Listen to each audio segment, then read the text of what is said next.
তীব্র গরম আমাদের দৈনন্দিন জীবনের বাস্তবতা। অতিরিক্ত গরমে হতে পারে হিট স্ট্রেস, তৈরি হয় পানি শূন্যতা, ইলেকট্রোলাইটের ভারসাম্যহীনতা। আমাদের ত্বক হয়ে পড়ে সংবেদনশীল, নিস্তেজ। পুষ্টিবিজ্ঞানের ভাষায় পরিকল্পিত খাদ্যাভ্যাস এবং সঠিক ডিহাইড্রেশন এই ঝুঁকি কমানোর সবচেয়ে কার্যকর উপায়। গরমে শরীর দুর্বল হয়ে পড়ার প্রধান কারণ কি? তীব্র গরমে শরীর নিজের তাপমাত্রা নিয়ন্ত্রণে রাখতে অতিরিক্ত ঘাম সৃষ্টি করে। এই প্রক্রিয়ায় শুধু পানি নয়, সোডিয়াম ও পটাশিয়ামের মতো গুরুত্বপূর্ণ খনিজ হারিয়ে যায়। ফলে শরীরে পানি শূন্যতা তৈরি হয়, দুর্বলতা ও ক্লান্তি বেড়ে যায়, মাথা ঘোরা ও মনোযোগ কমে, ত্বক নিস্তেজ ও সংবেদনশীল হয়ে পড়ে। অর্থাৎ শরীর ভেতর থেকে ভারসাম্য হারাতে শুরু করে। শরীরের সুস্থতায় খাদ্যের ভূমিকা।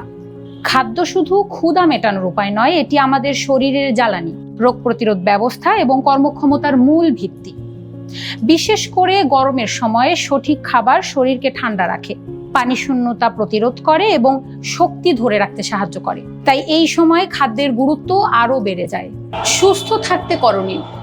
গরমে সুস্থ থাকতে খাদ্যাভ্যাসে কিছু গুরুত্বপূর্ণ পরিবর্তন আনতে হবে।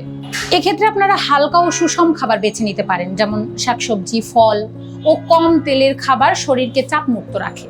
প্রোটিন অন্তর্ভুক্ত করুন, যেমন মাছ, ডিম বা মুরগি। এগুলো শরীরের শক্তি বজায় রাখে।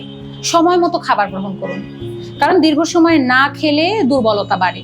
নিয়মিত খাবার গ্রহণ শরীরকে স্থিতিশীল রাখে।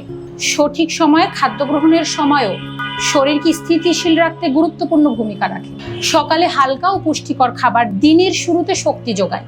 দুপুরে ভারসাম্যপূর্ণ খাবার শরীরের প্রধান জ্বালানি হিসেবে কাজ করে এবং রাতে হালকা খাবার গ্রহণ করলে সেটা শরীরকে বিশ্রাম দেয় এবং ভালো ঘুম নিশ্চিত করে।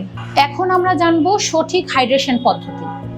দিনে 2 থেকে 3 লিটার পানি পান করুন।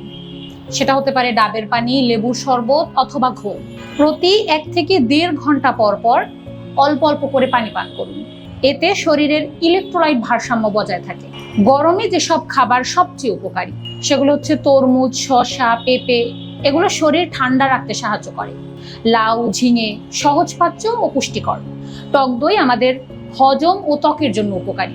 পানি সমৃদ্ধ খাবারই গরমে আপনার সবচেয়ে ভালো সঙ্গী। পর্যাপ্ত পানি ত্বককে ভেতর থেকে হাইড্রেটেড রাখে।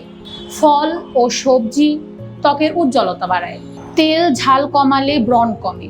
ভালো ত্বকের জন্য ভালো খাবার অপরিহার্য। এখন আমরা জানবো যেসব খাবার আপনার ক্ষতি করে, যেমন ভাজা পোড়া ও ফাস্টফুড, কোমল পানীয় ও অতিরিক্ত চিনি, বেশি চা, কফি। এগুলো শরীরকে আরো ডিহাইড্রেট করে এবং ত্বকের ক্ষতি করে। নিরাপদ থাকতে যে সকল সতর্কতা জরুরি: দুপুর 11টা থেকে 3টার মধ্যে রোদ এড়িয়ে চলুন। বাইরে গেলে সব সময় পানি সঙ্গে রাখুন। অতিরিক্ত ঘাম বা মাথা ঘোরা হলে দ্রুত বিশ্রাম নিন। বাসি খাবার এবং বাইরের খাবার এড়িয়ে চলুন। তাপপ্রবাহ একটি অনিবার্য বাস্তবতা হলেও এর ঝুঁকি কিন্তু নিয়ন্ত্রণযোগ্য। বৈজ্ঞানিকভাবে সঠিক স্বাস্থ্যসম্মত খাবার গ্রহণ করা, সঠিক ডিহাইড্রেশন পদ্ধতি ফলো করা এবং সঠিক জীবনযাপন, এর ফলে আমরা তাপপ্রবাহের ঝুঁকি কিছুটা হলেও কমিয়ে আনতে পারি।